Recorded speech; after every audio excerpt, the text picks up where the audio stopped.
ሰላም ውድ ቤተሰብ እንዴት ናችሁ? በዛሬው ቪዲዮ እንግዲህ አብርሽ የአብርሽ ፍቅረኞች እንግዲህ ብዙ ናቸው። ብዙ እጅግ ብዙ ናቸው። ዛሬ በሌላ ቪዲዮ መጥቼላችኋለሁኝ። አዲሷን ፍቅረኛውን ይዞ ብቅ ብሏል። እንግዲህ ዛሬ ደግሞ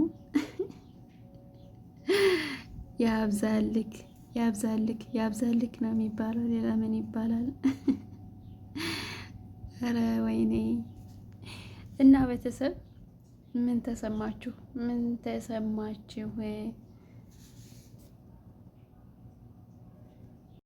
ባይዘወይ ያምራሉ። ማች ያደርጋሉ። ሁለቱ አንድ ላይ ሲሆኑ በጣም ቆንጅዬዎች ናቸው። ማሻላ በሉ እስኪ ማሻላ